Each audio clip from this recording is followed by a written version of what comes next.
right. Let me ask you a question. Who's excited to talk about leprosy today? Sorry, I couldn't hear you. Who's excited to talk about leprosy today? Yeah, I knew you were, guys. I knew it. I knew you had like that Christmas morning feeling in your stomach where like maybe you couldn't sleep last night because you're like, I feel like he's going to talk about leprosy today. I'm pretty excited. Well, guess what? Your prayer has been answered. Go to Leviticus 13 if you have your Bible, okay? I want to look at this disease today. Why? Well, because it's mentioned over 30 times in the Bible, but also you look at this disease in Jesus' day, this was the most rampant global infectious disease in that society, okay? So the goal here is not to just like give you a bunch of facts about leprosy and then send you out the door, all right? The goal here is that once we understand the implications of this disease, to then look at how Jesus responded to those who were suffering from it, okay? So leprosy, there were three aspects to leprosy in Jesus' day, okay? There were three major ways that leprosy affected your life. So number one, obvious first limitation, physical. There were physical limitations to leprosy. This word leprosy comes from the Greek word lepis, or lepra, and it literally means scale or spot. So the word leopard comes from this word. Leopards have spots. For those of you that didn't take zoology or didn't grow up in the world somewhere with some sort of access to seeing a leopard in your life. Leopards have spots, and so the word leprosy, it means scales and spots because you would have these scales, you would have these spots, you would have these bumps, these rashes, and it would be all over your body, okay? And so it would also affect your nervous system. So a lot of times you'd lose extremities because you couldn't feel pain. So you would just re-injure over and over again certain parts of your body because you couldn't feel it. So also, the nerve damage would cause sometimes your fingers and your toes to kind of shrivel up a little bit. I mean, you'd grow lesions on your face. This disease was a weakening disease, so you'd always be weak and feeling lethargic and tired and fatigued. I mean, this was just complete and utter suffering every single day, okay? And not only that, but like a lot of diseases back then, it's curable today. It wasn't back then. So people literally believed that unless God gave you like a miracle, you were going to be suffering from this disease for the rest of your life, okay? So those are the physical limitations of leprosy. Now, the first limitation that we just talked about sets up the next two. Because once leprosy came on the scene and people started contracting it, and they believed it was contagious back then, the question became, okay, so how do we deal with people who have it? How do we deal with people even if they're in large groups who have leprosy? So look at Leviticus 13, verse 1.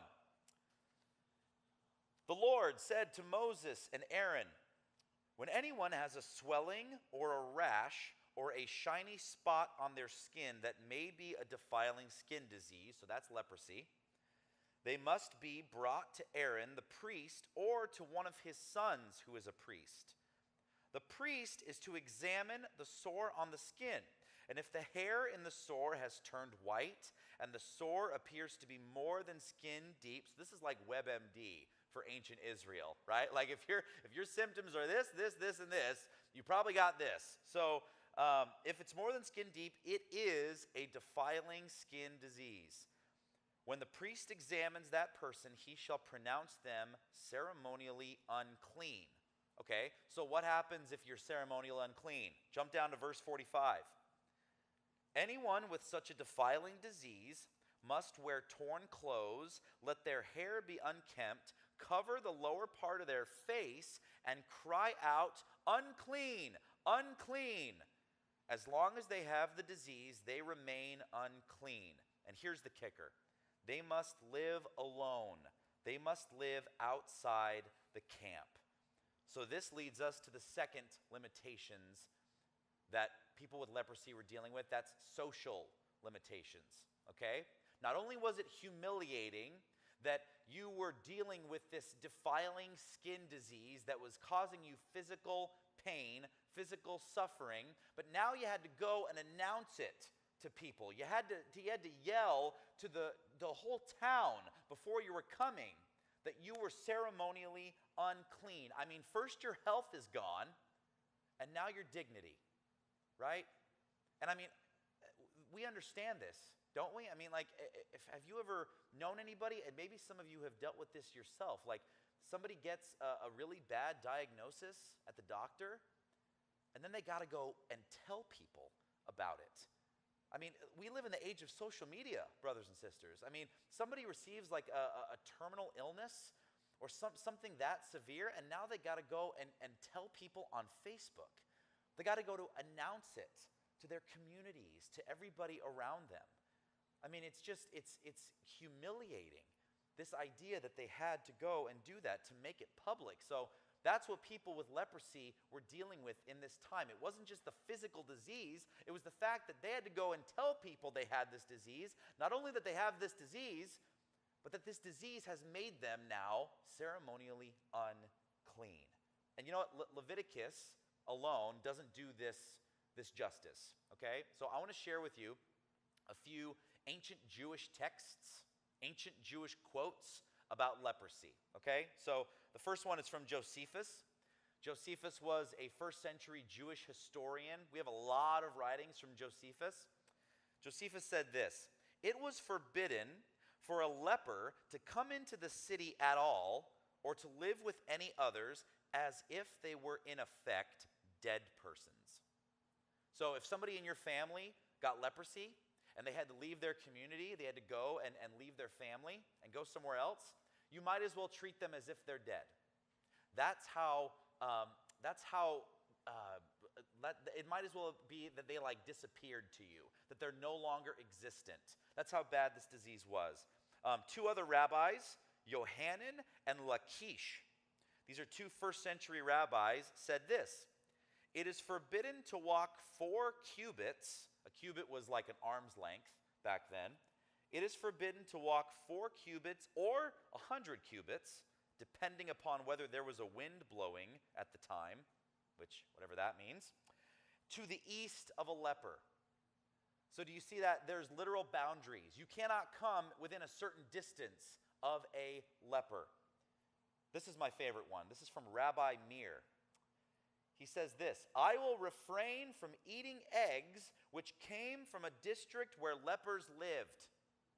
So I'm not going to eat eggs that were hatched in Los Angeles, because somewhere in Los Angeles there's a leper colony. That's how dirty and disgusting and diseased people thought lepers were, okay? Here's the last one. "When a certain rabbi saw one, a leper, he would cast stones at him, exclaiming, 'Get back to your location and do not contaminate other people.'" This is a rabbi saying this. So needless to say, people with leprosy were the lowest on the physical and social food chain in Jewish society, okay? But if that wasn't bad enough, now we're going to add a third set of limitations. And that is the spiritual limitation that people with leprosy had. Because people in that day believed that if you had leprosy, it was because of a sin you committed or a sin that your parents committed to make you that way. So you look at there's one more ancient Jewish quote here. This is from the Mishnah, and this is about leprosy. "Among other sins which bring leprosy as retribution," so if you have leprosy, it's probably because you committed one of these sins: "the shedding of blood," so murdering; "taking oaths in vain," so making an empty promise; "incest, arrogance, robbery, and envy." So remember, leprosy was incurable at that time. You couldn't cure it. So that meant that you were going to be walking around with leprosy for the rest of your life, which meant what? whenever somebody saw you for the rest of your life, whenever somebody looked at you, they would see that you're a sinner. They would see that there's something that made you that way, that it was a sin that you committed. So the point here is that, look, I mean, from the first two limitations, you'd think that like people would feel sorry for lepers. Like they're physically suffering, they've been outcast from their communities, they had to leave their families. Like you'd think they'd garner a lot of pity from people. But once you add this layer, and now people are looking at you and saying, there must be something you did. You brought this onto yourself by a sin that you committed. That's the kiss of death, isn't it? Because people believe that now you did this to yourself. So no longer would they feel sorry for a leper. So we got physical suffering, we got social outcasts, and we got spiritually condemned. This is what it was like if you had leprosy in the first century, okay? So in light of all of that, let's look back at the story that Jackie read to us this morning, okay? The story out of Luke chapter 17, verse 11. Now on his way to Jerusalem, Jesus traveled along the border between Samaria and Galilee. As he was going into a village, 10 men who had leprosy met him. They stood at a distance and called out in a loud voice, Jesus, Master, have pity on us. Now, what do you already notice? What were they supposed to shout? Unclean, unclean, and yet they break protocol here. And instead they shout, Jesus, Master, have pity on us. Now, why did they stand at a distance? Because they believed it was contagious. They probably didn't want to infect people. But also, we just read an excerpt about a rabbi who was throwing stones at them. So you think that lepers had encountered a little bit of hostility in their lives? And now here comes Jesus, a rabbi that they may have stood at a distance because we've had some bad run-ins with rabbis in the past. The last rabbi we had threw stones at us and told us to stay in our place, to not contaminate other people. And when Jesus saw them, he said, go show yourselves to the priests. And as they went, they were cleansed. Now here's the fascinating thing. Why would lepers go to the priests? Why is Jesus sending them to the priests? Leviticus 13. That was the command. You go to the priests. But if you were paying attention, the command is to go to the priests so that you can be examined to see if there's any changes. So you got these guys and they're shouting to Jesus, Jesus, have pity on us. Jesus, heal us. They probably heard stories about Jesus in the past. Maybe they knew that Jesus had already healed lepers. In fact, there's an account in Luke, chapters before this, where Jesus heals lepers on the spot. He even touches them, which was completely taboo. You did not touch somebody who had a disease that you believed was contagious. So Jesus, earlier in this book, he touches lepers and they are healed. So do you think the lepers may have expected Jesus to heal them on the spot? I mean, what are they thinking in this moment? Jesus did this with lepers before us. He's going to heal us instantly. But instead, he doesn't. He says, go to the priests. Be examined to see if there's any changes. Now, if you're a leper, if you're one of the 10 guys here, what are you thinking? You might be thinking, Jesus, I don't think there's going to be any sort of changes here. The leprosy is pretty much there. Okay, all the WebMD symptoms are still here. I got them all. There's not going to be any changes. You know what could heal me for sure, though? The Son of God putting his hands on me and saying, be healed right here and now. That might just do it. But Jesus doesn't do that. Instead, he sends them to the priests. And so they go.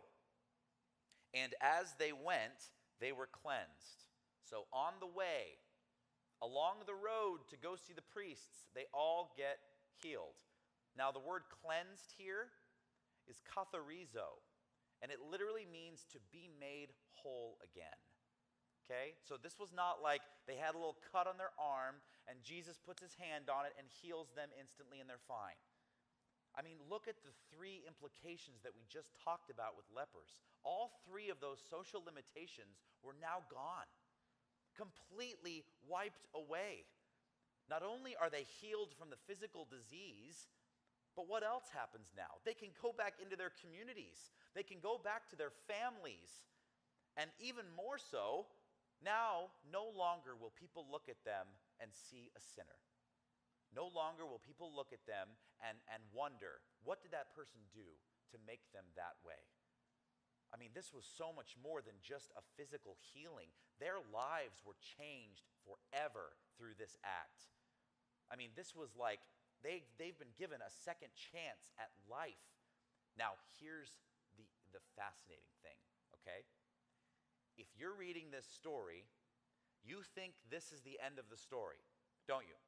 I mean, this is the happy ending. There are guys that are suffering from leprosy. Look at all the suffering they're going through. Jesus comes along, saves the day, and heals them, restores them, makes them whole again, and now they can go back to their families. They can reintegrate into their communities. They can be given a second chance. Wow. But the story doesn't end here. Instead, it takes kind of a sad turn, doesn't it? So we read on, and here's the point of the story. One of them, when he saw he was healed, came back praising God in a loud voice. He threw himself at Jesus' feet and thanked him. And here's kind of the like dun-dun-dun part of the story. And he was a Samaritan. Why is it important that Luke's telling us what this guy's ethnicity is? We talked about Samaritans a few weeks ago, didn't we? I mean, Samaritans, this would be, imagine for a moment that Luke is telling this story to a group of African Americans, and he says that Jesus healed 10 Christians, and the only one that came back was a member of the KKK. That is how hated Samaritans were in Jewish culture. Samaritans were barely human in the eyes of Jewish people. And yet, the only one that comes back is a Samaritan. And Jesus asked, "Were not all 10 cleansed? Where are the other 9?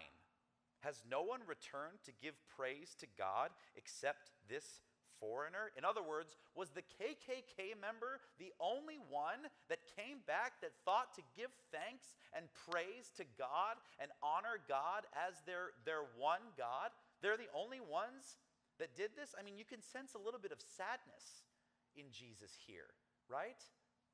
Because up until this point, we were all kind of feeling sorry for the lepers, weren't we? I mean, like, they were going through so much suffering in their lives, and we were feeling pity for them. And yet, here's one of the few places in the Bible where it's the lepers that come out not smelling like a rose. I mean, a lot of other stories, we've read a few weeks ago about the lowly and the peasants and the Amhaharets, the people that are considered sinners and tax collectors, and then the Pharisees are usually the ones that kind of look like the antagonists of the story, right? And yet here, it's the lepers who are not painted in the greatest light, except for one, and he's a Samaritan. He's the enemy. Then Jesus said to him, and Jesus kind of exalts him here, "Rise and go. Your faith has made you well." Now, the interesting thing here is the phrase "made you well" is better translated as "your faith has saved you." So, was it the guy's physical healing that was caused by his faith?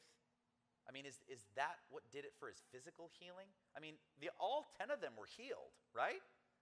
So, what separated this guy's faith from the other 9? It can be argued here that Jesus is saying, it wasn't your faith to cry out, "Jesus, heal me."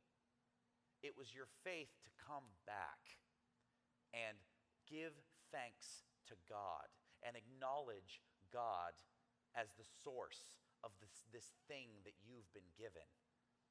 That's what his faith is. Because a lot of times, brothers and sisters, I mean, we think faith is like just going into a casino, right? Like I'm going to do all these, it's like an action. I'm going to have faith that the ball on this roulette wheel is going to land on red. I have a lot of faith here. We think it's like a gamble. It's like an action that we're doing. I'm going to go to lunch. I'm going to meet up with somebody, and I'm going to have faith that they're going to show up. But faith in the Bible is so much deeper than that. Faith in the Bible is living in the confidence that Jesus is who he said he was.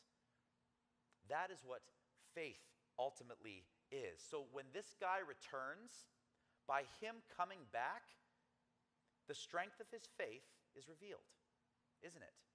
The strength of his faith to say, not because he asked God for something. I mean, anybody can ask God for something.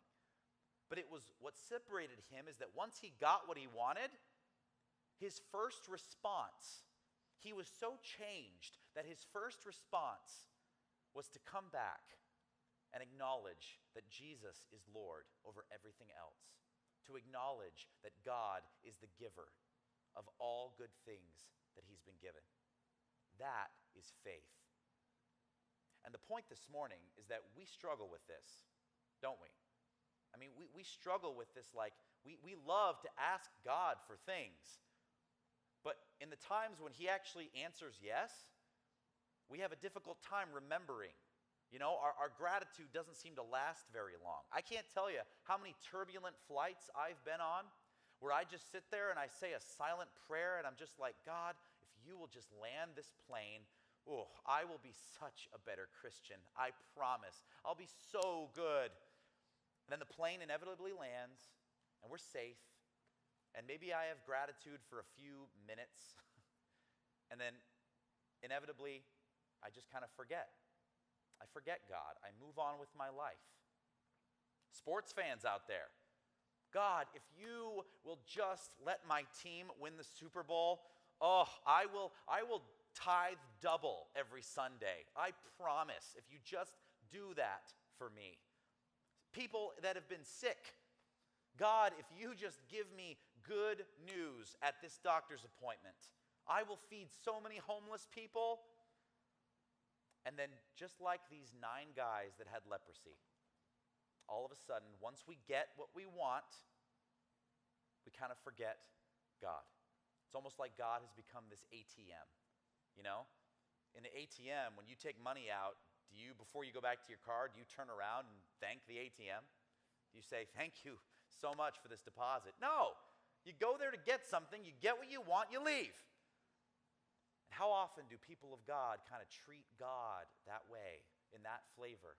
We pray for something that we want so badly, and then once we actually get it, we seem to just move on with our lives, and we forget him. And here's the point, brothers and sisters. The more we do that, the more we tend to forget God as the giver of good things, the more we forget to turn back, then the more the focus will always be on what do I want from God, as opposed to reflecting back on what has God already done for me. What has God already given me? The Christian life becomes more about God being an ATM than it does about God already giving you the things that you want, and our focus being on him. So you may say, Andrew, okay, if this story paints the lepers in a bad light, then why would we go to all that time and trouble at the beginning to talk about the things that will make us feel sorry for them? Like we just wasted like half the sermon talking about lepers because now I thought I was going to feel sorry for them, and now I don't. So what was the point of showing us all that? The point is that we would look at the lepers in this story, the 9 guys, and we would say to them, look at where your life was. Look at how low you were on the societal food chain in your culture. Look at how much physical, social, and spiritual suffering you were going through your entire life, and yet you don't have the faith to turn back and give thanks to God, to rest and be content in the arms of Jesus, to proclaim him above every other name. You don't have the faith to make that sort of life change. You just keep going. Wow. I mean, imagine you receive a diagnosis, stage 4 cancer, which is essentially a death sentence for a lot of people, right? And so you are now, you're making funeral arrangements, you're getting your will together, you're saying your goodbyes, you are trying to figure out how your family is going to cope without you. And then all of a sudden, you have a doctor's appointment, and you go into the doctor comes in, he places his hands on you, and immediately all of your cancer is completely gone, completely wiped away, no traces whatsoever. Do you think you'd ever forget that doctor? Do you think you'd ever stop visiting that doctor for the rest of your life? Do you think you'd ever stop showering that doctor with gifts? Do you think you'd ever stop asking that doctor every day of your life, hey, is there anything I can do for you today? Is there anything you need today? I mean, you would be so overflowing with gratitude that everyone would know how amazing and awesome that doctor is just by looking at you, just by looking at your life and how you view that doctor, that healer. Everyone would know. It would be undeniable because you've been given a second chance at life. And you know, the world gives us no help here, does it? The world will constantly get you to ask the question, what do I need more of in life? What do I need more of? Whereas God asks you, what do you already have? What do you already have that I've given you that you can be grateful for today? What life of gratitude can you enter into today? Because I'll tell you what, brothers and sisters, grateful people, they live differently than ungrateful people. Wouldn't you agree? I mean, grateful people, think the guy at his run-of-the-mill job who is just thankful to have a job, to be making money so that he can put food on the table for his kids, that guy works with a little more joy in his heart than the guy next to him who spends every day of his life bitter and angry because he's not making more money somewhere else. I mean, the couple, the married couple who lives in an apartment in a sketchy neighborhood, but they're just so thankful to have a roof over their head.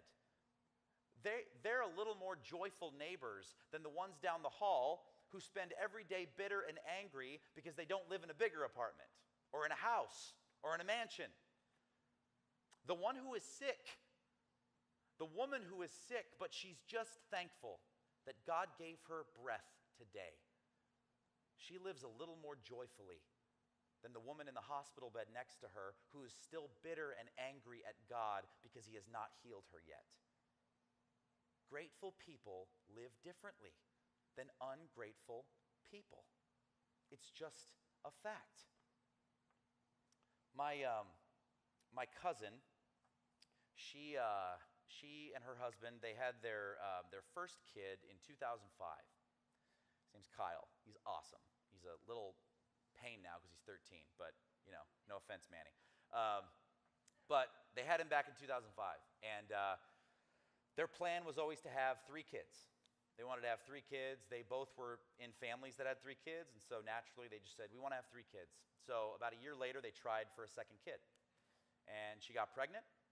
And about a few months after that, she had a miscarriage. And which is, if any of you have ever gone through that, it's devastating. It doesn't matter how many kids you've had before that. I mean, any sort of miscarriage is devastating. And so they tried again a few months later, and she's pregnant. And then a few months after that, another miscarriage, which they've said can be common to have multiple. And at that point, they started getting very discouraged, but they said, you know, we're just going to keep going because we want this family, and we believe that God will provide. So a few months later, they got pregnant again. And at this point, Kyle, their first one, he's 2 or 3 now. Third miscarriage a few months later. And they were coming home from the doctor that day after they were told that she had had a miscarriage. And she told me this later, and she said, Andrew, we pulled up to the driveway, and we're just parked there. And Carl, my husband, and I, we're just sobbing. We're just sobbing. We're just like done at this point. Like, why, God? Like, why have you not given us this thing that we've been wanting our whole lives? Like, we want a big family, and yet we're trying, and we feel like we're doing everything right, and we just can't get there, and they're just sobbing in each other's arms. And she said, I'll never forget it. I came into the house, and she said, my mom had been watching Kyle while we were at the doctor, and she said, Kyle just ran up to me and gave me just the biggest hug you could ever imagine a 3-year-old giving her. And she said in that moment, she's like, just this wave of gratitude spilled over her. This realization that, wow, the whole time I was so frustrated at God for not giving me one thing, and yet I didn't see what was right in front of me the whole time. For someone that's had 3 miscarriages, I mean, how much do you think they cherished Kyle now? How much do you think that they took him and had such gratitude that God would give them just any child? That they were lucky enough to have a child, which not even, a lot of couples don't even get that. This wave of gratitude. She said, I was a different mom at that point. I was a different wife after that. I lived with such gratitude. By the grace of God, they ended up getting 2 more kids, and they have 3, and just worked out that way. Eventually, she was able to get pregnant, and then pregnant again, and they have 3 happy, healthy kids, and I love them to death. But what's the point? Grateful people live differently than ungrateful people. And we never answered that question from the story yet. Jesus doesn't heal them right away. Why? Because he wanted to see what their gratitude would look like. Sometimes God delays in answering our prayers, or he says no altogether, so that we are forced to be reminded of the things he's already given us. So that we're to be reminded to look back and not forward, to look back at the things that God has given us. If you could do me a favor, if you'd indulge me for a second, close your eyes, please. I want you to, this is not supposed to be some sort of like uber spiritual yoga type meditation thing happening here. I want you to be able to kind of focus on this because I believe this is important, but I want you to take a moment. I want you to think about the things that you want in your life. I mean, seriously, think about the things that you want, and there's no wrong answer here. Like if you want a Lamborghini, then you say it in your heart, I want a Lamborghini, and you picture that Lamborghini right in front of you. It doesn't matter what it is, great or small. What are the things that you want in your life? Maybe it's a better job. I mean, if you're honest, Maybe it's more friends. Maybe it's more popularity. Maybe it's a house, a car. Maybe it's just more money in general. Maybe it's better health. Maybe you're single and you're just desiring companionship. You want a spouse, you want a significant other. It could be anything. But think of the things that you want. Now that those are kind of right in front of you, in front of your eyes, with your eyes still closed, I want you to come back to reality for a second. Come back to the realization that those things are not in your life. The reality that you have not taken hold of those, maybe yet, or maybe they'll never be there. But now I want you to think about the things that you have. And again, there are no wrong answers here, okay? I want you to think of the things that you have in your life, the things that you've been given. And And make no mistake, if you think you earned something because you worked for it, it's still on loan to you from God. It is still a gift from God. So maybe it is a job. Whether it's a good job or a bad job, you have a job. Maybe it's a spouse. Regardless of maybe the fights or the difficulties you've had in the past, you've got a spouse who loves you. Maybe it's health. Regardless of whatever's been in the past, maybe you have good health now. Maybe it's a roof over your head. I know that's highly likely for most of us in this room. Maybe you've got air conditioning in the summer. I mean, it could be literally anything. What do you have that makes you grateful, that arouses gratitude in you?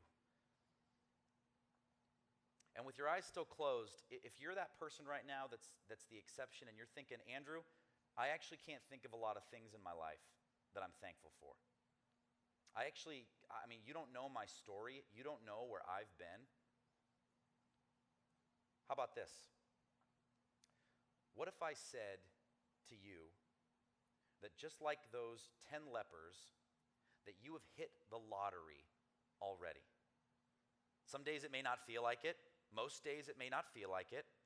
But there was a point where you were drowning in the things of this world, where you were covered in your own disease.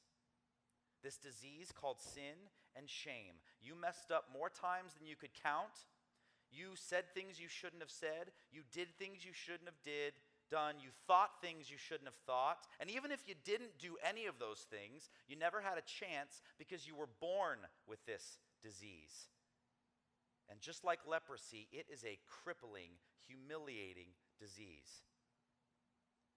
And in the middle of that darkness and suffering, a humble man named Jesus hung on a cross and stayed there to die and suffer for you.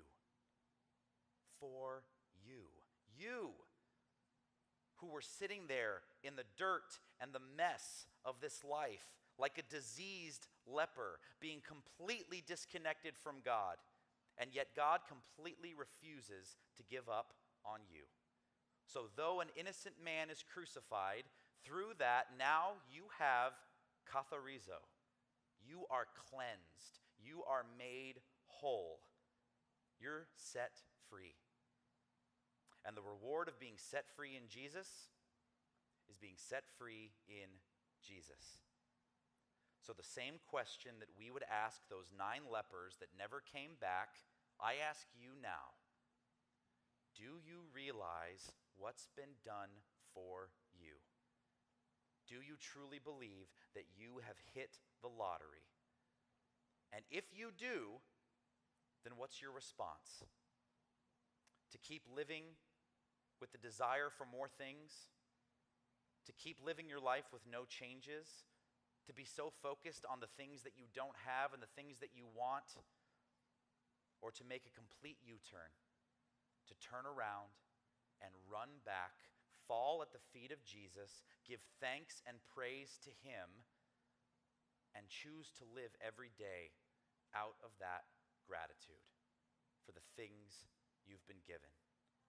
Because grateful people live differently than ungrateful people.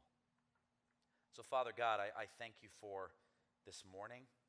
I pray that you would help us to surrender all of the things that we placed in front of our eyes, the things that we want so desperately, the things that we feel like will be complete once we have those things.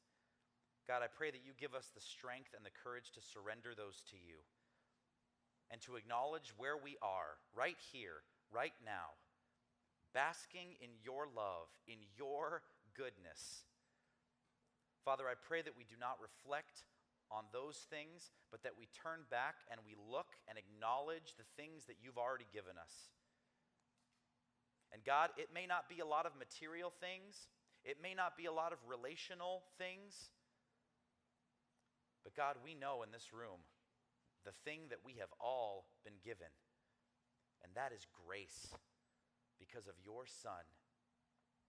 God, we thank you and we are grateful to you wholeheartedly because in the midst of our sin, in the midst of our messiness, you came and broke into human history and set us free.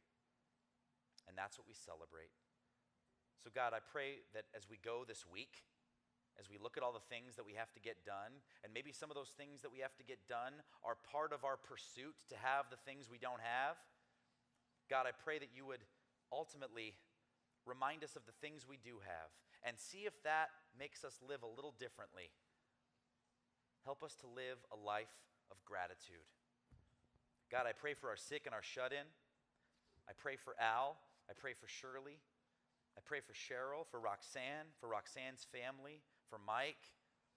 God, I pray that as they're sitting there, maybe not thinking they have much, maybe worrying about their health, maybe slipping into loneliness, God, I pray that you would remind them of this gift, this amazing gift that you've given to them through the gospel. Remind them who they are to you. Remind them that they are never alone. Fill them with peace that surpasses all understanding. We thank you for that, God. Be with us as we go. In your Son, Jesus' most holy and precious name, who also taught us to pray. Our Father, who art in heaven, hallowed be thy name. Thy kingdom come, thy will be done, on earth as it is in heaven. Give us this day our daily bread, and forgive us our trespasses, as we forgive those who trespass against us. And lead us not into temptation, but deliver us from evil. For thine is the kingdom, and the power, and the glory, forever and ever. Amen. Brothers and sisters, may the Lord bless you and keep you. May the Lord make his face to shine upon you and be gracious unto you. May the Lord lift up his countenance upon you and give you peace and favor in these days. And may you acknowledge that God already has as well. That God has already blessed you. Even if it's not by material wealth or by relational company, you've been blessed because you've been saved by the blood of Jesus, the greatest gift that anyone could ever know. So may you live a life of gratitude in light of that. Let's stand, brothers and sisters, and let's close out this morning's service with gratitude.